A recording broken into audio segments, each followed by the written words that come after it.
Hey y'all, and welcome to Geospatial Experiences. I'm your host, Melissa Mayo, and I'm an Esri engineer on the product team. This podcast focuses on the application of geographic information. Let's go on a journey together with some of my amazing coworkers, along with Esri customers, partners, and distributors who are doing really cool work in the field of GIS. Hi everyone, and welcome to Geospatial Experiences. Today I'm joined by a friend of mine who works for an incredible Esri partner. We have TJ Houle, the Vice President of Solution Engineering at UDC, with us today. Welcome to the podcast, TJ. Yay, thank you. I'm so excited. Thank you so much for joining me today. I'm really excited about talking with you. I'm so excited to talk to you, and I am very honored that I'm your friend. Yes, absolutely. I just really know this is going to be such a fun and enlightening conversation. I can't wait for the listeners, to hear what you have to say. So if you're ready, let's dive in. Yeah, let's go for it.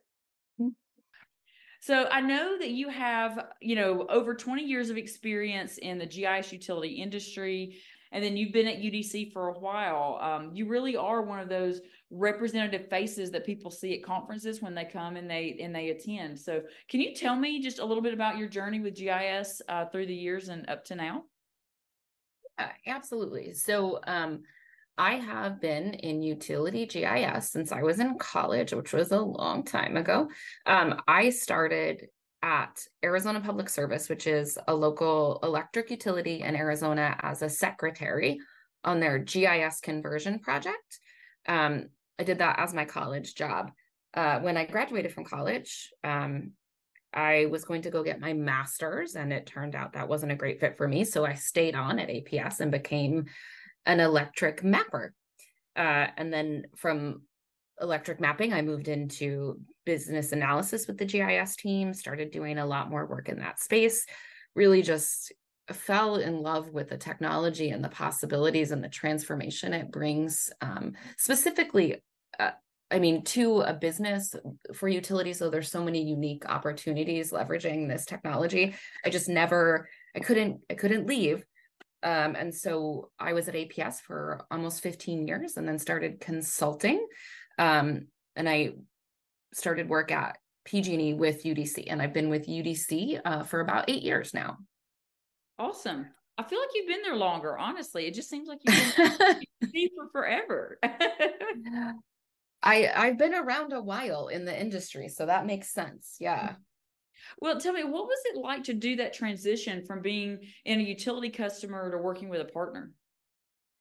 Yeah, I think it's such an interesting and critical transition, because it's a really different side of the coin, especially you think about it in a bunch of different ways. As a utility, you're looking to solve problems for your organization. It's such a personal connection to the work that you're doing. Where as a consultant, while it's still personal, what you're bringing to the table is the perspective across the industry as a whole. Now I have the opportunity to work with a wide variety of folks who are experiencing GIS in different ways. And so while I loved working at the utility and I learned so much from being really focused and embedded, what consulting allows you to do is see a much broader range.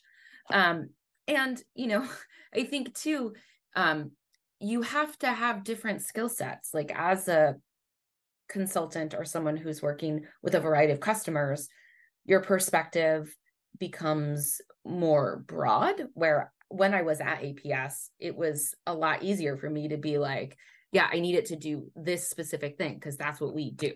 So it's different. They're both so valuable, but they are really, there's a lot of diversity in the way that you approach the two different aspects of the work, for sure. I love that. I love the differences in the perspectives and kind of comparing from the different angles, just the importance of GIS, but in totally different ways. So I love that answer. You said you've been at UDC for about 8 years now, and you're an executive there now. You recently were promoted to the VP position, correct? Yeah, I am the VP of Solutions Engineering at UDC. That sounds so fancy, TJ. It's very fitting. I know. So you're very well known in this GIS utility space that we're talking about. Tell us a little bit about how, from your perspective and your view, how's the face of the customer changed? How are the customers a little bit different than they were, maybe when you were a customer, when you started with UDC? How have things changed in that space? Yeah, I think we could probably slot that maybe into two categories. I think one is um, we've always been, as a utility GIS, it's sort of a niche industry, right? So there's a small subset of folks who do that work. So when you say you've seen me at conferences, that's because, right, conferences were small. So it was really a kind of a tight-knit community of folks who are specialists in these really particular things, not just the magic that is GIS, but also the complexity that is utilities and how those things work together. I think what we're seeing is this transformation in the industry where we're bringing in folks outside of that. So instead of it being an insular and very powerful small subset, we're seeing people come in from GIS is now not that it's ever just been one thing, but we're seeing it as an enterprise application that's driving analytics, that's driving decision making, that's really powering the business. And as that happens, the people we're interacting with, they're also becoming more diverse. So we're not just talking to the people who are in your GIS department. Rather, the GIS department is now the entire company. So we're talking to engineers, we're talking to transportation. So the net that we're casting is so wide, and that's so exciting because it's really allowing us to leverage the value that GIS is bringing across the entire utility, which is new and transformative. It's crazy to think about too, because you wouldn't have thought about that 10 or 15 years ago, would you? You wouldn't have thought about, engineers really wanting to utilize it and access it. And, just these people all across the industry and in different areas of the utilities and any industry really. Isn't that impressive how it's spread out so much? Yeah, I think it's not just impressive, but it is, in some ways, it's a living legacy to the value of the technology that we work in, right? Because that's happened. And I think if you've worked in this space for any amount of time, what you see is when you bring GIS to someone, whether it's through an application or data analysis, a lot of the time, the first time you engage with someone, they're like, I don't know what this is. And then you're like, hey, did you know you could do this with it? And they're like, what? Bring me more of this. And Mm-hmm. so you're seeing that at an enterprise level, where as soon as people really get the understanding of the value that comes with the geographic approach to their data, it just goes bananas across everywhere. And everyone's like, give it to me. Yeah, exactly. So with the audience changing, like we're talking about, how has your communication style changed along with that? Yeah. I think that's such a good question because it's really multiple items. It's you have to, so GIS is intrinsically, a technology, which means it's complicated. And GIS is in itself an acronym, right?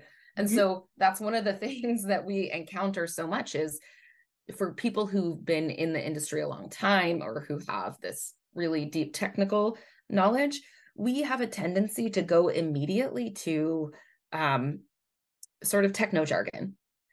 And there's a time and a place for that.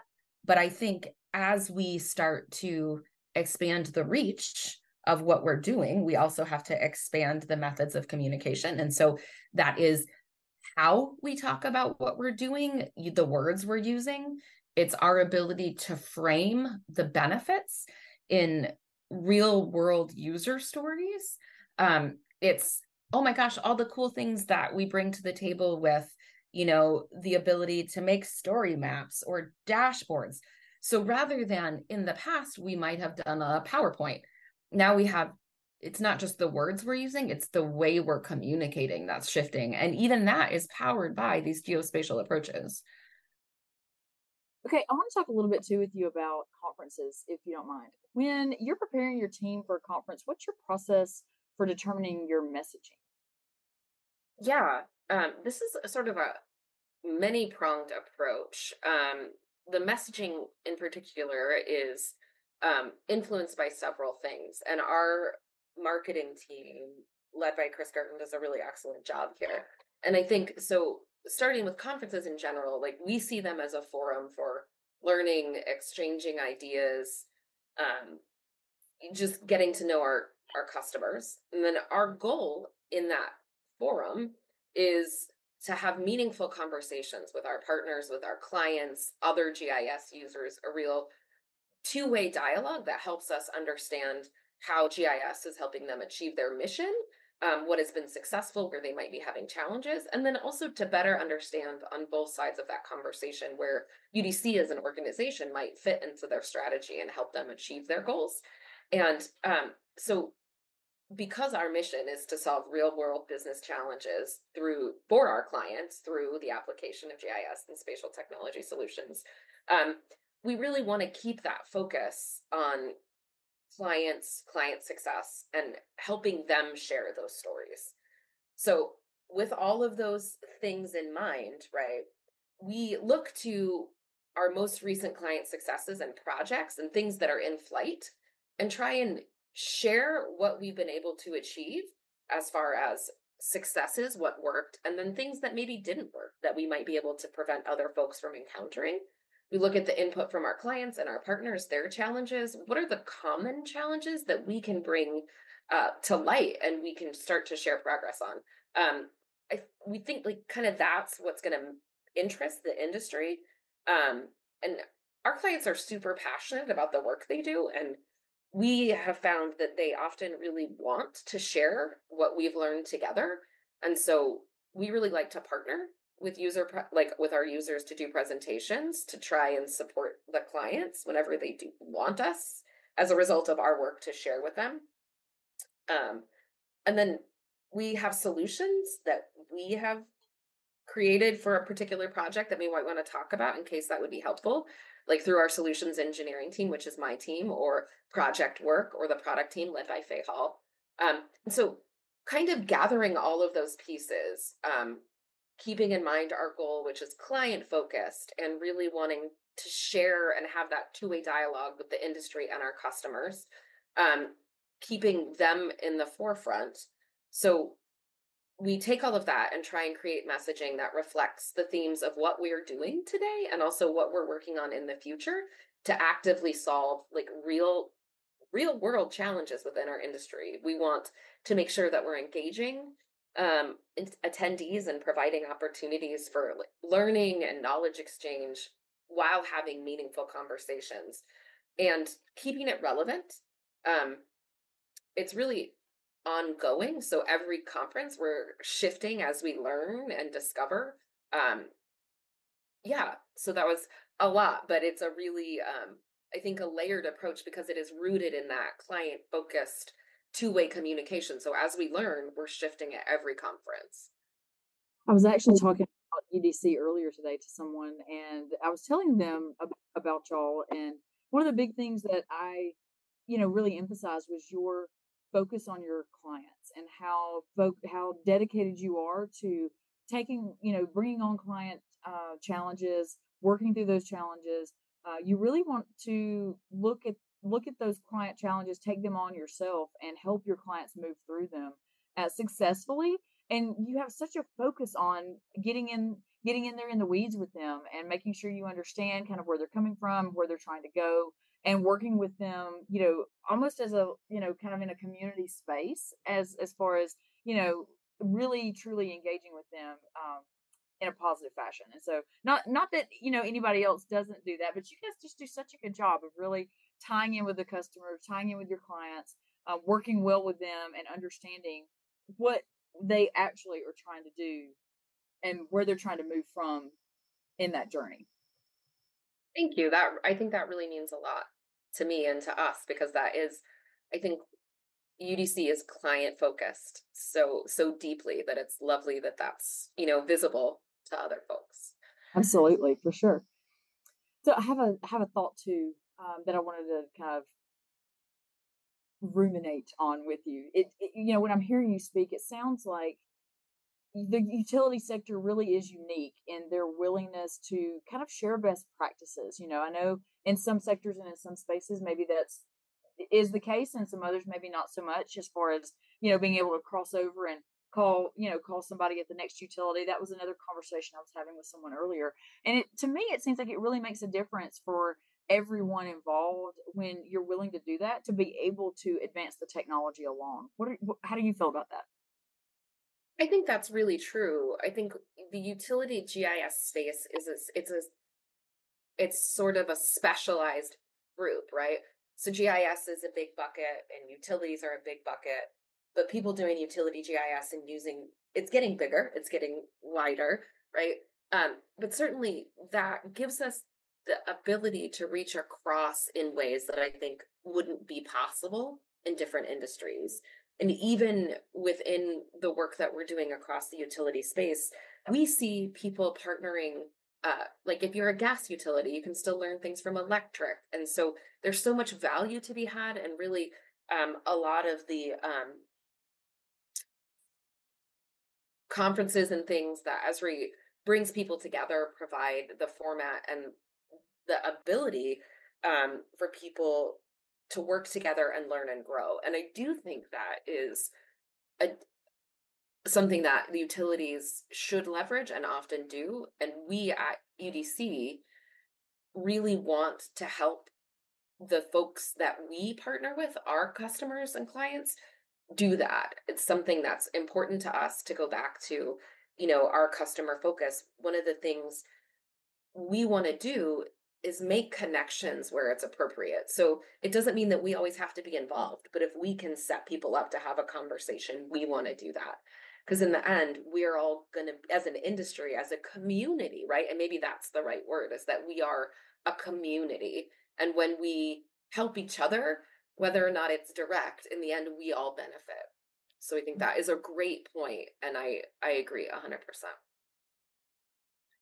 A couple of conversations too, and with some of the guests on here, and we've talked about conferences and how it's really a unique place when you come to one of the Esri conferences in particular. It's not just a conference. It's it's you're going for technical training, and you're also going for networking. There's things that you can really get out of them what you want to get out of them. What you prepare for. But the Esri teams are there. They're there at the islands where you can get answers to your questions. If you're having an issue, you can walk through with them, whatever problems you're experiencing, and try to get answers. But you can go and sit in sessions. But then that networking piece, is so critical when you're meeting the right people. And if they have contacts and connections like yourself that can make sure people are getting paired up properly, it's an amazing opportunity, to really be able to be in the space with your peers, whether, if you're, going to connect with other utilities, or, people in other genres in other areas that you want to learn about how they're doing something, so that you can bring that to your space. So that's a topic that's been coming up, as I've been talking to the guests, is really how important those conferences are for people and their networking, and how relevant it is for the growth, of the employees, of the people, to be able to go and have those experiences. Agreed. And I think for a lot of us, that can be really intimidating, to be in that space and to try and, I'm a extrovert, no surprise to anyone who knows me, but I also have pretty bad social anxiety. And so for me, talking to people I don't know is horrifying. It's so scary. But what I've learned and what experience has shown me over and over is, like, if you just do it, you get paid back. Not everyone is going to respond wonderfully to you, but most people are really kind and they're going to give you your answers. If you go to a conference and someone gives a presentation and you like that presentation, tell them, hit them up on LinkedIn. Like, it is these like little simple things that feel so big, but like when you just do them, they are transformative. So I would just say, I'm afraid, so don't be afraid is probably not the right thing. Work through your fear. Do it anyway. Because in the end, like, that's how I met Remy. That's how I'm, like, is just being willing to say, I liked that. Can we talk about it? Or I have questions. Because guess what? Almost everybody else that you're going to talk to is also a giant GIS nerd. So they want to talk to you about it. Mm-hmm. And those sessions mean so much to the speakers, and to have someone come up and tell them that they enjoyed it, or have them, to hit them up on LinkedIn later, however someone wants to go about doing it. It means a ton. It's tremendously important, to the speakers. They really appreciate that feedback, so Yeah. having the courage to share your thoughts and your experience that you had while going to their session, or if it's their map hanging up in the map gallery, or whatever it is, it means so much to them. And so conquering, like you said, trying to conquer and work through that fear to be able to share, some positive feedback, especially with someone like that, it means more to them than it is, it's fearful for us. I feel like, once I get past because I get hung up like that too, TG. I'm like, they don't care. They don't want to hear from me. I got to get over here. I got to talk to somebody new. And I'm kind of on the verge. Like sometimes I can be extroverted and sometimes I'm more introverted. And so it just kind of depends on the scenario for me. So it's a little bit painful sometimes for me to go up like that too. But the seeing usually the expression on their face is it makes it worth it, because you can tell that they appreciate having some positive feedback. Absolutely. And even if it's just a question, like, tell me Mm-hmm. more about this. Sometimes that's easier, right? It feels less awkward. And then that way they know someone was listening enough to be able to have a question generated and garnered from it. And that means a lot to them too, because they're like, okay, someone was listening to me. This was important to someone. And it's important enough that someone's going to raise their hand and ask a question, because that's also terrifying. Even, sitting in a small session for me, I'm like, oh, well, am I really raising my hand to ask this question? Like, I would love to say that the answer is yes, but sometimes it's just not. And I have to go up afterwards and go, I really had this question. I was too scared to ask. Absolutely. Yeah. So TJ, let's talk just a little bit about, the changes that you've seen in the technology since you've been in the field. Yeah, I think this is a really good question. And I'm so excited to talk about this. I think for me, what we're seeing is something that used to be a mapping application. We took flat maps and made them into digital flat files, and that has just changed dramatically. The trigger here is like the ability to actually make that data available, to publish the data and get it out into the enterprise. That shift has made GIS the enterprise system that connects everything together. And with that, we now have the power, like, to model the real network. We can show relationships in a way that was never possible through spatial relationships, geographic relationships, logical relationships. That value of relationship, which is so inherent in the real world, is now in GIS.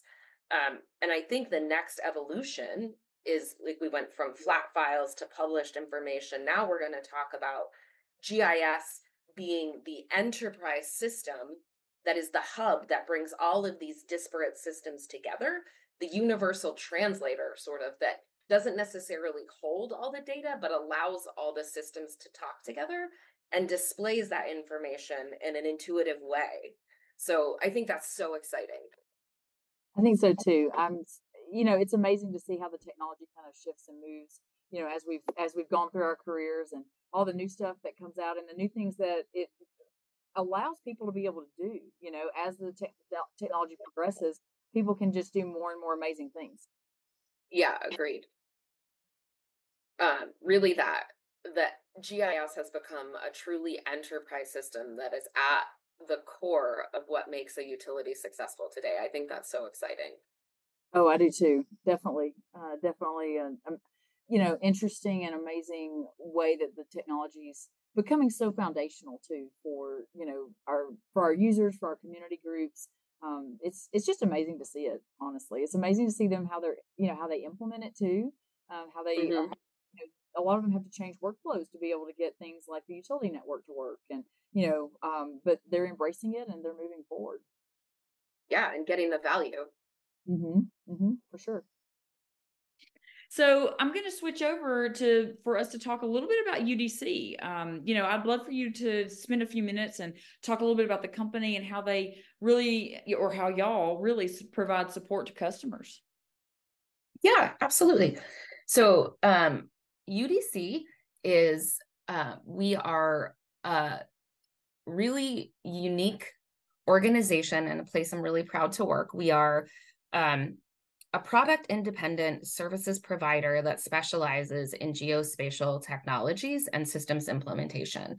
So what that means practically is that we're a privately owned firm who really is focused on customer satisfaction and outputs. We don't own product, we don't develop product, except as it helps us do our work. So we really have the opportunity to engage with our customers to give them whatever they need to be successful. We are growing pretty rapidly. We're divided into a bunch of practice areas where individual leaders within our organization manage particular areas of focus, such as utility network transformation, digital design and construction, GIS services. But all of those things combine to enable us to partner very closely with our customers to deliver GIS services. We're headquartered in Denver. We have been around since 2003. We have people all over the US, and also we work internationally. We're awesome.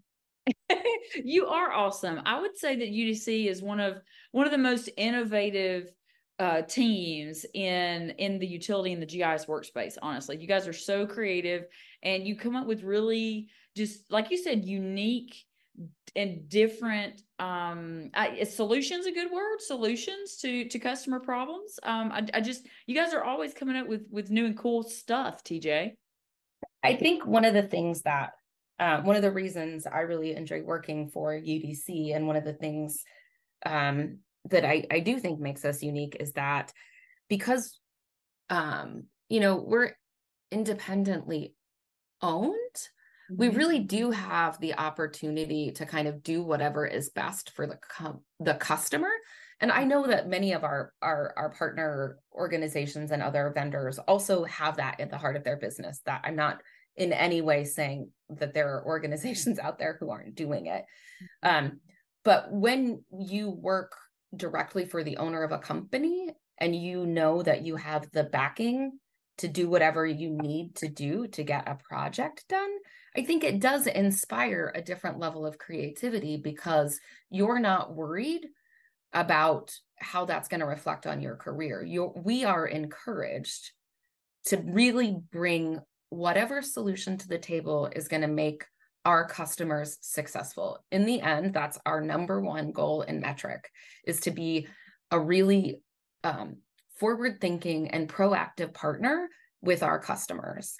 So I do think that's unique, and it gives us a lot of freedom to be open and honest and do cool stuff. It seems like you can be a little more selective too, and make sure you're taking on clients and projects that you can do the best due diligence with, that you can provide the best resources and services to, the ones that seem like you're going to actually be able to do the best work with as well, because of the setup and the structure that you have. Yeah, I think that's true. And I think it's also true that, as an organization, our CEO, Hamid, he's a guy who's not going to let a customer down. So to your point, like, if we take on work, we will execute that work. It's going to happen. Like, whatever it takes to get something done, it's going to get done. It may be long nights, it may be creative solutions, but we really do have that passion for kind of backing up what we say with action. Hamid is great. Maybe we can talk him into coming on the podcast someday too. What do you think? I think Hamid loves to talk about UDC, and he loves to talk about GIS, and he is so smart. You should absolutely talk to him. Maybe we'll get you both on again in a future season. So do you think that what we've just been talking about as far as UDC and the structure and the climate, do you think that plays into what allows y'all to be so agile and adaptable?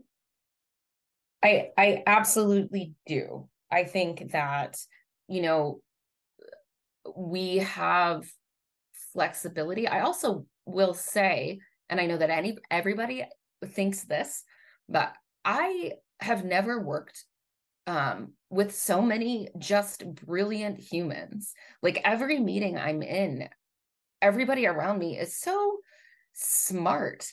I think that's also a huge like something that we have that's a really big benefit to the company is that we, because of our model and because we Hamid and the team that he's built, it's really relationship focused.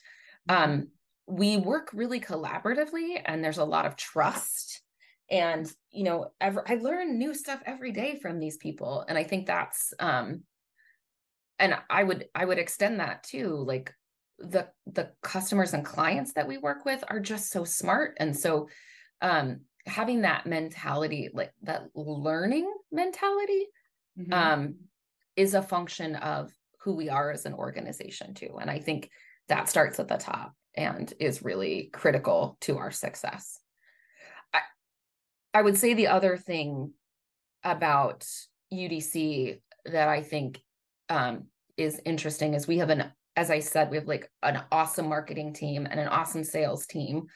But our approach has always been to do good work, not necessarily to brag, I think. So we really have always focused on letting our results speak for themselves.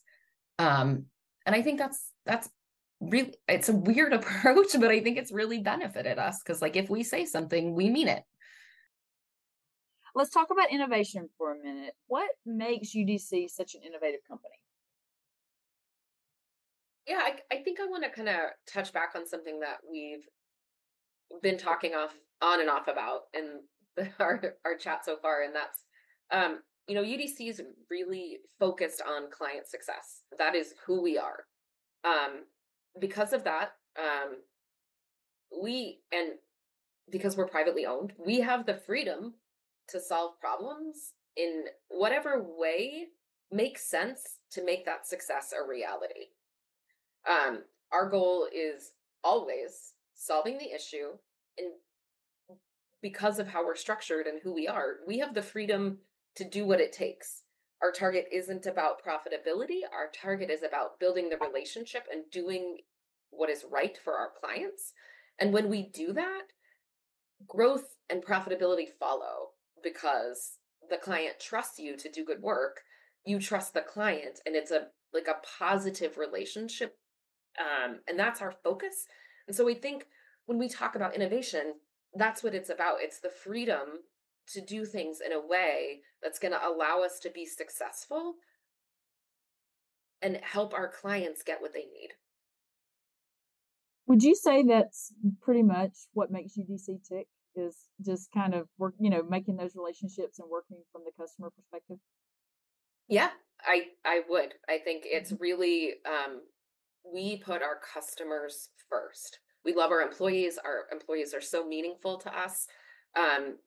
And collectively, we want to solve problems and make things better, right? And that's always the goal for us. I think it is, yeah, I would say yes, that is one of the things that just makes UDC really unique. You guys are always ahead of the pack. It just seems like you're kind of on the forefront with technology and the products and just the way that you help the customers, and it's just really good to see. So for me, I kind of feel like your approach with being so customer focused is really kind of what puts you ahead of the pack in a lot of ways. Would you agree, or do you think there's something else at play?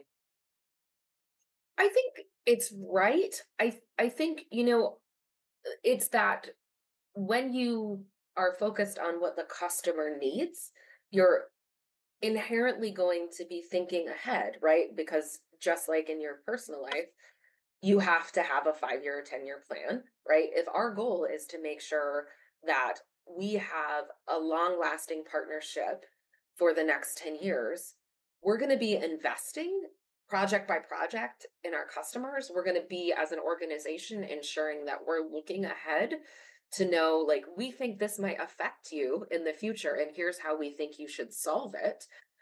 So yeah, I think that focus on customer success drives everything that we do. It drives our R&D team. You know, the group that I own now, Solutions Engineering at UDC, that's an R&D team. It's really about innovation. It's about getting us in a place where we can serve our customers in the best possible way. I would also say it's a function of a solid team that's been in place for a long time as well. Would you agree with that?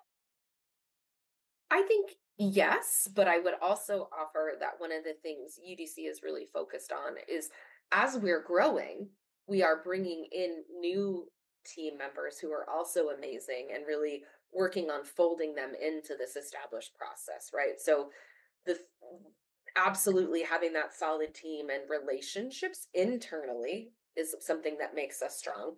But we're going to continue to grow. We're going to continue to take on new market areas. And as we do that, just like with our customers, our relationships internally are going to be the focus. And that success, customer success, is translated to how we deal with our internal teams and maintain that strength over time as we grow.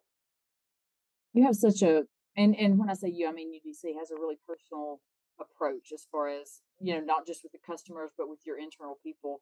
And you really look for the right matches. You look for the right matches with a customer that you're working with, and you look for the right matches for the people that you're bringing in too. Or at least that's been my observation, and I think Remy would agree with me on that's he's seen that as well, and others have too. So I think it's really my first word was unique. It's really unique, but it's also just a really positive way to establish yourselves and, have such a strong foundation to be able to move forward and go through, all the processes, whether it's with a customer or whether it's with internal people. It's just a really special relationship across the board, I think. Thank you. That's really good to hear. So what and you may have already kind of answered this. What makes UDC tick? I'm still kind of hanging around this innovation topic. Yeah. What makes you guys, what makes you get up in the morning, TJ? What makes you tick? Oh, you're going to be so bored by this answer. I love solving problems. And That's awesome. I love working with smart people and solving problems. And I think, GIS as an industry, as a technology, as an approach is all about solving problems. And so that's why I'm in GIS. And I would say UDC as a company, because we aren't developing or selling a product, every day the problems that we're solving are unique and they're targeted and they give you so much leeway for those answers. It's like every day is a new puzzle to solve, a new game of Tetris, right? And it's invigorating. I think that's a great answer, TJ. That's not boring at all. Well, I know like some people, like I don't have a degree in GIS. I don't have a background in geography. I got into this, like my degree's in religion, right? I moved into GIS because just like so many other folks, once I saw it, I was like, oh my word, more of this. More of this. So more, yeah, right.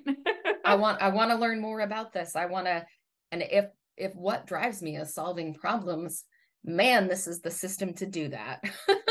Yeah. No, I think it's so cool. That's one of the things about the field that I love, because my background and my education is in GIS, But just like you said, your education and your training and all isn't, but we both find the common love in what GIS can do to solve problems. And I think that people in this space, some of the most influential people in this space are ones who don't necessarily have classical training in GIS. You just kind of find your way into it. I started out as a business major and took geography and geology as my sciences for my business degree, and fell in love with GIS through that and switched majors essentially. So, it's interesting how people oftentimes find their way into GIS and how it makes such an impression on people from just so many backgrounds, so many walks of life, just across the board. What GIS can do is so impressive, and it makes such an impression on so many different people. I just think it's so cool. And do you find, like, because you kind of started with that business background, that's like you kind of integrate that into the work that you're doing in GIS, and that it's a whole different lens that you're bringing to the table? Yeah, for sure. You're switching the tables on me, TJ. I'm supposed to be asking the questions, right? I guess I just think that, to dig in, like your background as someone who was business and came to GIS, that means that you're bringing like a wide range of skills to this technology, and that's one of the benefits that like the system gives us, is that it isn't prescriptive.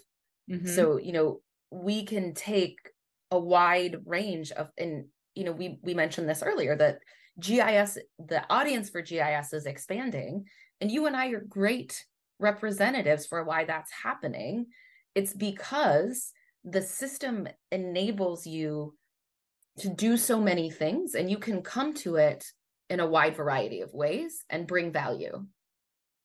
For sure. I love that answer though. I think it's you're right though. You can get use and value, and you can really get hooked on GIS from so many different fields, areas, backgrounds, just really bringing in the value and the experience. One of the things that this team that I'm with, the applied geography team, we're really trying to look at how is geography and GIS being applied across the board, and what are the use cases for it, and how do you take something that you've maybe done in one industry and apply it to another industry. And I think that's what's just the versatility of GIS and the applicability across different areas and different fields. It's just so captivating to me. It's so interesting. Absolutely. And I think it helps all of us. We are, like, I am a utility GIS professional, but when I look across industries and I'm like, oh my gosh, look at what they're doing with 3D modeling in infrastructure management. Can I leverage that for substations? Oh my gosh, look what they're doing in disaster recovery for how they're tracking people's locations. Can I start doing that for storm management? That kind of stuff is so interesting, and there's so many ways to think about the work that we're doing, and the changes in technology have really just opened up such a wide range of possibilities for us, that the next 10 years are going to be so cool. Aren't they though? I'm really glad that we're in this field, honestly, because like you said, the next 10 years are going to be, they're just going to be amazing. They're going to be so cool. There's going to be such I don't know, such different ways of applying GIS and geography. We're going to be, just because of the way that people are thinking about it right now, I can't believe that we're not going to keep progressing over the next 10 years, Yeah, absolutely. I mean, look at what's changed in the past 2 years. It's only going to get better. Yeah, for sure. So if you're game, I want to switch back to you for a few minutes, and I want to talk about your leadership style. You're an excellent leader. You are very motivating. You're a very motivating influencer. So what are your thoughts on, being a leader, and who influences or who has influenced your leadership style? So what I'll say is, I'm a reader. So I've read a lot of books. And I think there's in my life, I have had good leaders and bad leaders, and the number of good leaders I have is so many. I don't want to name names because I'll leave someone out and feel bad. But I can say that as a woman in a technology and utility focused industry, my journey over time, I think leadership for me has always been a balance of trying to find a genuine approach to motivating folks while continuing to get work done. So like, I believe that a good leader is heart focused, that really my job is to help everyone else be successful. If I walked away from my job and everything was fine, I would have done things the right way. Mm-hmm. That's really good, TJ. I just love you. But I also think that a part of that is, I'm an extrovert with social anxiety, right? Like, I love people, I love being around people, and I'm terrified of them. So one of the things that I've really looked to other leaders, because you asked like who motivates me. I mean, I can name every executive that I worked with at APS, at UDC, and then many, many people who were my peers that gave me so many strong examples of leading from love and not being afraid to engage with people honestly and with kindness. So I think we often confuse when we're trying to have conversations with folks, we confuse niceness with kindness. And I really do believe that sometimes you have to provide hard feedback to people if you want them to grow and learn, and that's kind. Avoiding that discussion is nice. I would rather be kind than nice. Avoiding that discussion is not kindness for sure, because you're not helping them grow.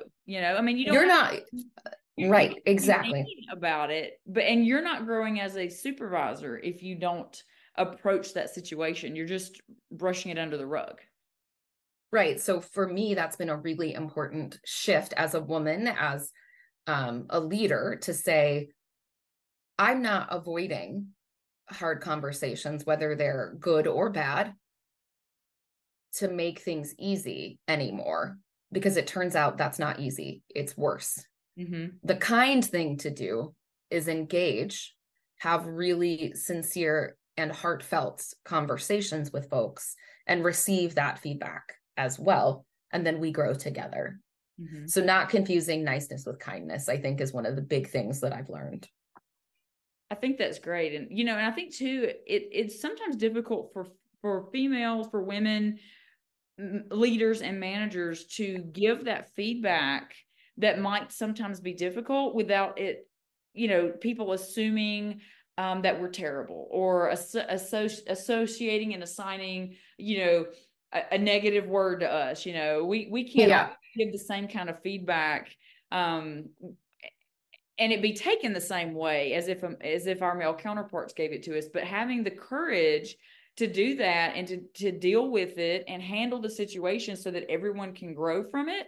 I think that's really the best approach. That's always the approach I've taken, or I've tried to take. I don't know. I probably have some employees who worked for me before going, no, you could have done better. But I mean, we can all do better, right? Yeah. Well, I think another thing that I'm learning as a human is that mistakes aren't bad. Mistakes are how we learn. Mm-hmm. So I used to spend more time sort of feeling guilty, and now when I make a mistake, I acknowledge it. I think about how I prevent it, and I if necessary, make whatever I need to do to rectify the mistake, and then I move on. And that is something that, we learn, I think, as we age or as we become more centered in who we are as professionals, is that no one's perfect. No one's ever going to be perfect. And if that's your goal, it's going to be a bad day for you. Yeah. It's going to be a bad day. But you can be a human who's interested in growing and improving, right? Mm-hmm. I think so. those are amazingly good thoughts and advice, TJ. Thanks. I learned it from watching people like you. Oh my goodness. I appreciate that. I'm very flattered, but I'm not sure I believe you. Well, I think if you know me, a thing that I'm not is a good liar. True. You are you are very transparent. So we've been chatting about leadership and influence and things like that. TJ, I really want to know, how do you motivate your team? Yeah. I think that really depends on the team member. So I would say that my approach is really personalized. One of the things that is the most important to me is developing my team. And that requires a relationship. It requires constant communication, and it requires knowing what is going to help that person move past whatever their obstacle is. So I think it's about relationship. Each person is going to require different I don't want to say levers, but we all have different things that drive us. And so for me, motivation is about helping people. And I think this is actually really important, because for me, motivation is about helping people achieve the things that they want to achieve, not things I want them to achieve. And so really having that open communication about what they want and where they want to be, and guiding them is how I approach it, because we want to make sure, just like with parenting or any other relationship, you want to make sure you're not doing what you think is best for them, because that's not really our job. Even though we want it to be, because we're fixers.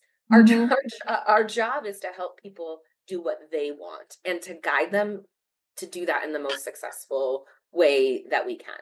So for me, motivation is about discovering your employees' goals and also what's going to help them achieve those goals, and aligning that individually. And that is on a person-to-person basis, right? If we're talking about motivating the organization, obviously that's a little bit different, because that's a broader spectrum, right? I think in that case, I want to point back to something that we've been talking about UDC. For me, that's authenticity. Like what motivates people is knowing that they're a part of a community that is focused on customer success and rooted in partnership within the organization and with outside the organization. And that is just the authentic truth about who we are here at UDC and who I am. And so that, I think, is truly motivating, because it frees people to disagree. And it also gives them, like, they buy in because they're a part of it. They're a part of the decision-making process. They're a part of this community. So I think as an organization, that's how I try to lead my teams. It sounds like there's a lot of transparency too, as far as, you're coupled with the authenticity, you're engaging people to be their authentic selves, and really informing them about what we're trying to do and where we're trying to go, and just keeping people updated on kind of the missions and the motives. You're very upfront about what's important to UDC, and that's the customers. We want to take care of our people. We want to take care of our customers, and I feel too like you want to take care of your people in your charge too. You want to take care of people inside of UDC as well as the clients that you're working with. Yeah, absolutely. And I mean, I think that's also both internally and externally about regular communication, right? Because you're not going to be a success all the time. You're not going to do the right thing all the time. But with those relationships, with that communication, with that partnership, when something goes wrong, it's not a crisis, right? It's an opportunity to discuss and do better and learn and grow, right? And that's just it's a different paradigm, both as an organization and as an employee, to know that a mistake or a setback isn't critical, it's an opportunity. And I know that sounds like such a consulty thing to say, but it is just really true that like no one's perfect. We're all going to break stuff. We're all going to fail. But every time we do that, there is an opportunity for us to be better. And if we focus on that, the organization, the individual, and our customer, we're all going to benefit. Well, and I love the idea of we're not afraid to fail. We're going to pick ourselves up. We're going to learn from that, and we're going to keep moving forward and progress too. I love that idea of building that into the foundation with the team and making sure they're comfortable to experiment and explore and try new things. Because if you don't do that, in my experience and in my opinion, it just doesn't foster as innovative of a group. It doesn't foster as much creativity. It just seems like the team can stagnate if you don't allow people to be open and free to make mistakes and fail regularly. But let's grow from it and let's keep moving. Yeah, absolutely. Yeah. Great. I have a few more questions. This is awesome, by the way. You're doing great. I'm so excited about how this is going. So I just have a few more things I want to talk through and kind of see where we land. If you're cool with that. I'm having so much fun. Yeah, let's do it. Awesome. So I want to talk about you presenting. So you have presented on high profile stages throughout your career, plenty of stages, at the Esri UC, different conferences, just all over. Tell me about your process for kind of mentally focusing and preparing for those presentations, for those environments, and how do you kind of prepare to engage with customers in those high stress environments as well? Because it can be a little stressful when you go up there to present and then you come down and people kind of come up and talk to you afterwards, or you've presented and then you guys are on the expo floor and then you're getting a bunch of people coming up chatting with you. It would be high stress for me anyway. Maybe I'm making assumptions. So how do you kind of prep for that for yourself? Yeah, I think I'm a little bit of a weirdo in this instance. I know that like the number one fear in America is public speaking. Mm-hmm. I love it. It's like the thing that it is probably my favorite part of my job. I was a theater major before I was a religion major, clearly super sciencey. I think that for me, how I would want to talk about things that I have some expertise in, and I also want to bring the right level of sort of, I'm not going to talk about something that I don't understand. So I really try to curate opportunities and engagements so that what I'm talking about is something I'm comfortable talking about at the level I'm talking about it, right? I'm not going to be an expert in anything, but I want to make sure. So starting with that as a base, it makes it less nerve-wracking because I'm approaching a topic I know and am familiar with. So I'm not worried that I'm going to get up there and not know what I'm talking about. Like that's a base thing that I try and do. I know it's different for everybody. I don't write a script. I do bullet points. Mm-hmm. Because for me, I do want to make sure I'm hitting my key topics and that I'm saying, I want to get, I do the outline where I'm like, here's what I want people to leave with. This is what I'm trying to communicate. Here's how I'm going to take them on the journey to get them where I want them to be. But for me, a script lessens my ability to be present in the moment and engaged with the audience, because I think the other piece of speaking or having these engagements for me is it's not, ideally it's not me talking at people. Even if you're doing a presentation, you should be engaged with the folks there. Like you can look out and be like, oh, people are bored, I'm going to shift to this. Oh, someone has So even though it is a presentation, it's still a conversation. Mm-hmm. So that is another way that like it's not as nerve-wracking if you approach it like, yeah, sure, there's 2,000 people in this room, but I'm only talking to one of them at a time, you know? So that makes it easier for me. I know it's it's one of those weird things. I love public speaking, so it isn't as I prepare. I think it's important to do it the right way, but I don't have the same nerves about it that I think most people do, which is lucky because I have anxiety about almost everything else. So at least that one thing you don't have anxiety about. Which comes up like 3 times a year, but man, those 3 times I'm ready. You're on it. You're ready. Yeah. Well, now I'm like you though about the script. I've had people try to get me to do scripts in the past, and scripts just kind of stress me out because I find that I spend all my time worrying about memorizing the script instead of focusing on what I'm really trying to say. And if I just use kind of like you said, the bullet points, then I can kind of shift and adjust and be a little bit more fluid with what I'm saying. And it's not quite so nerve wracking because I just find it so stressful to try to, memorize, and then I'm worrying about memorizing on top of worrying about being in front of people, on top of worrying about what am I talking about. It just adds a whole extra level of worrying that I just don't need in my life with the scripting. Agreed. Yeah. So hey, correct me if I'm wrong, but you've co-presented with customers too, right? Yeah. So what do you do to help them prepare alongside with you? So because when you're co-presenting, it's got to be a little bit different when you're bringing a customer up there versus just you. Yeah, absolutely. I mean, I think when you're working with a customer, obviously the focus is on the customer because really, frankly, no one comes to conferences to hear about TJ. They come to hear about what our customers are doing and the innovative ways they're changing the work that we're doing.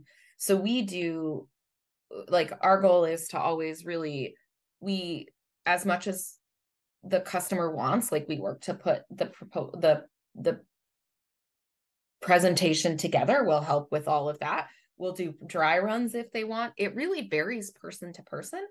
But with a customer, I think the shift is our goal, just like when we work with them regularly, is to make sure they have what they need to be successful and that they're set up in whatever way they need. And that varies.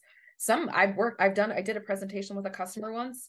We did a deck. The first time we went through it together was 10 minutes before the presentation.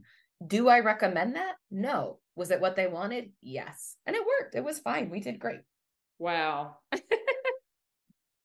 I presented with partners in the past, and it always went really well. I mean, they've always done a really good job of helping, as the customer get prepped and ready. And I don't remember going through the slides a whole lot with them either, and it worked out fine. So Yeah, be okay. absolutely. Mm-hmm. What are your thoughts on building a professional network for people who struggle to be able to attend events? Yeah, so I think I would kind of fall back on some of the things that you do at events, which is reach out. Like, I'm on LinkedIn, you're on LinkedIn. I know it's a social network, but it's also an opportunity for you to engage with people that you might not otherwise engage with. And if you see somebody, even if you don't know them, like, I might see a third connection post something that I like, I'll say something because it's great, again, to get that feedback and to build those connections. And that's how you meet people. That's how you grow your network. That's how to get real tech, that's how you're feeding the algorithm, right? To give you more of the stuff that you like. And just like you do that in your personal life, right? You curate the relationships that help you, that feed you. You want to do that in your professional life. You want to ask for more of what works for you. And the only way to do that is ask. um, you know, check in with people that you haven't heard from in a while. If you've been in the industry a long time, maybe you worked with someone 10 years ago and you see they post something. Be like, oh my gosh, this is great. Just get out there, I guess. Again, shove down the fear monster and go for the effect. That's awesome. I also feel like if you have, like you said, third connections, if you're connected to someone and you see someone you're interested in connecting with, even if you're not super comfortable, connecting with them, or maybe you find out that someone you're wanting to connect with is a contact of someone reach out to the person that and see if they'll do an introduction for you too. That's a really good way. That's one way I've gotten to know several different people. Remy introduces me to everybody, so that's always awesome. But especially if you're like, oh, hey, I know Melissa, and Melissa knows TJ. Maybe Melissa will introduce me to TJ too. So that's something else. But definitely the proactiveness of, if you see something on LinkedIn, or you see a blog post, reach out to the person if you really want to connect and get to know them. I think that's a great a great encouragement for people. Well, as we're talking through it, the other thing that like springs to mind is maybe being like understanding why you're networking. So some people want to network because they're interested in growing their career in a particular way, and they have a plan and things they want to pursue. Some people are networking because they like cool stuff. Both of those are super legitimate choices, right? And so how you're doing that and how you're approaching it might change. If you're just trying to learn cool stuff, but if like, oh my gosh, in 5 years I really want to pursue doing this kind of work for this kind of folks, maybe taking a step back and thinking about how you can achieve that, maybe do that. Even though that kind of strategic thinking doesn't come naturally to a lot of us, I find if you have a plan that says, then it becomes less overwhelming. You're not just like, oh my gosh, now I have to connect to people. You're like, oh, I should connect to 3 people who do renewables because I'm interested in that technology. That's a lot more achievable. It makes it feel less scary that way too. Yeah. I know too, for us, some of our best blogs and content really is a function of our customers, asking for help, or somebody reaching out to us, asking us questions, talking to us, at a conference, or, you name it, however they've reached out to us with a need for assistance or an idea or wanting to ask questions, that gets our gears turning too. So you're really doing the other person, if they'll engage, not everybody will, but if they'll engage, you're really doing them a service too, because it gets them thinking. They've got to answer whatever it is you're asking, or they have to respond back to you. And so they have to start thinking about, how do they want to do that and what's important to share. And, it can be really beneficial on both sides of the interaction. Mm-hmm. Yeah, and I think too, it goes back to that. We are a community, and community requires engagement. And so absolutely think about what's a comfortable level of engagement for you and what you want to get out of it. But get out there. I mean, you don't meet people by not talking. You don't meet people by not talking. I love that. What is your favorite use of GIS? This is such a fun question. Um, it's so hard because like you're asking, I'm a person whose favorite color is rainbow. I don't really do favorites. Mm-hmm. I think it falls into so many buckets. So I'm going to say, from a professional standpoint, which is what we're talking about kind of, my favorite use of GIS is right now seeing the explosion of enterprise GIS in our customers as they leverage everything that GIS can be for them in terms of dashboards and outage management, and really becoming that hub of information and data sharing.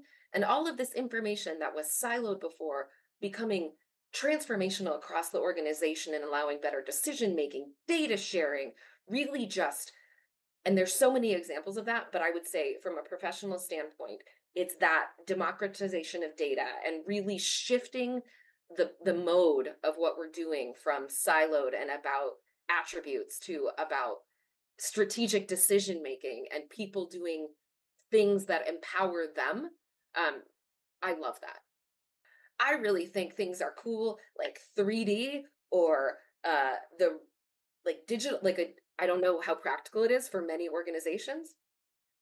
Something that I think is just cool and we're working to do and incorporate into our work are things like the 3D real models where you're like flying through a digital city. I love that. I think the reason that is cool is it has, again, just like moving from flat maps to services change the way we look at our data, that when we figure out how it ties in, that ability to model the data in 3D would be just another chance for us to start interacting with our data in new ways, to sharing information in new ways, thinking about like how those aspects, 3D or AI, are going to impact what we're doing. So I think from a personal level, that is, I know it wasn't specific you asked first, but it's so many things that I can't give you a specific answer. It's these technologies that I think are going to transform even more what we're doing. And I want to, the reason I said it was personal is because I don't see those things like in enterprise GIS. It affects me because I use the utility, but the ability to model things in 3D and use AI that's going to affect me personally. That's going to change the way I use map applications, right? There's so much there that's going to affect me outside of work. That's what's exciting for me. So, okay, let's shift again a little bit. We talked a little bit about kind of where things are headed and kind of the future, but where do you really see the future of GIS in the utility space going? Do you have any other thoughts or any additional thoughts on that we didn't cover already? I think I would just reiterate that I think the shift that we are going to see over the next 5 to 10 years is twofold. It's GIS as a true enterprise system where it isn't just the GIS department, although there is still a GIS department, but GIS data analysis and the power of that approach is being leveraged across the entire organization. That's a huge thing. And the other, so technologically, fundamentally from a support level, and the other thing that comes hand in hand with that, for those of us who are more in the weeds, is the democratization of data. So before, like when you needed GIS data, you went to the GIS team and they did an extract for you, or they did analysis for you.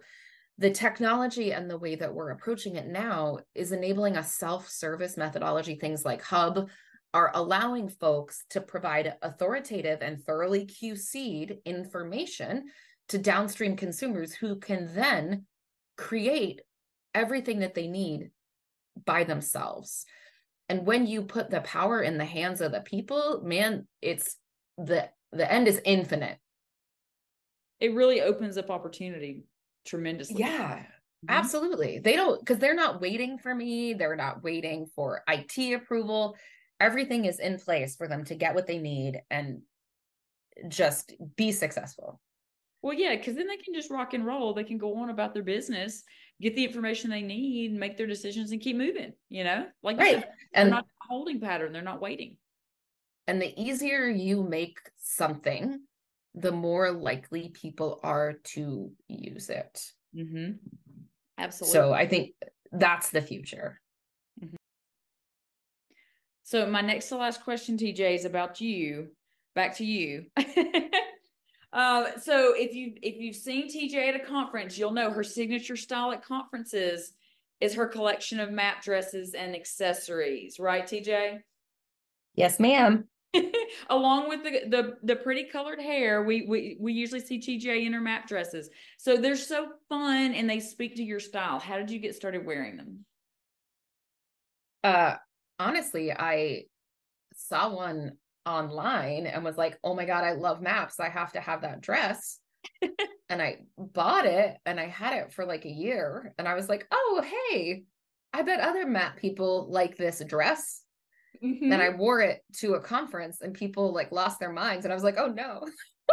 Yeah, it's awesome. Like you're so cute wearing your map dresses. It's great.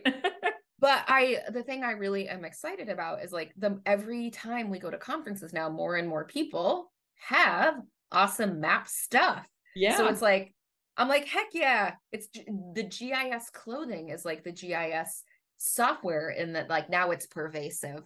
Everybody's doing it. You started a trend, TJ. I think people just realized it was possible.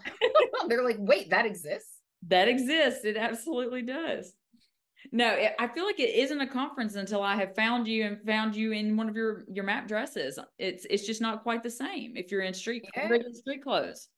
Well, I got my map dresses, I got a map blazer, I got map skirts, I got a map bag. I'm all mapped out now. You're fully locked and loaded for map accoutrements.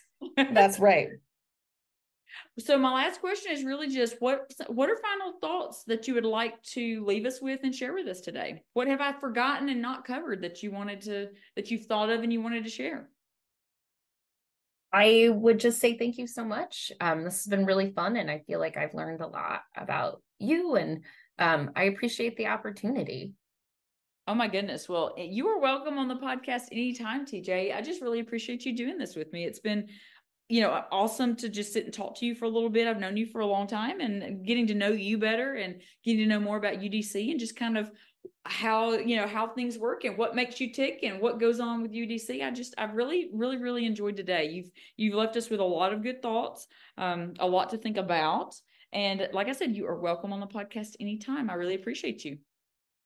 Thank you. I think it would be funny if you ended the podcast being like, you know what? This wasn't great. No, it was amazing. It'd just be so funny to be like, well, we're definitely not going to use that. Like, never mind, TJ. This was a bust. This was a mistake. Oh my goodness. Awesome. Thank you so much. Thank you. You are welcome. Chatting with TJ is always a fun and engaging experience. She's a VP at UDC, but you never feel like you're talking with a vice president. She's down to earth, real, and human. She puts a lot of emphasis on the customer engagement, how dedicated their team is to their customers' experience with them, and how important it is to make sure the customer, the project, and UDC are a good fit from the start. TJ's personal drivers align well with UDC's mission and values. The company puts people first, and so does she. Her commitment to excellence is inspiring, and her dedication to being a good leader and motivator are as well. I enjoy this conversation so much, not only because TJ brings amazing energy with her wherever she goes, but also because she had such important things to say. She carefully takes us on a fun journey in this episode, and I hope you as listeners pick up on how great she really is. Thank you for spending time with us today, and come back next week for another really interesting conversation with my next guest on Geospatial Experiences. That wraps up today's episode. Please feel free to reach out with your comments, or if you have an interesting topic that you would like to hear, please let us know. Thanks again for your time, and tune in for our next podcast.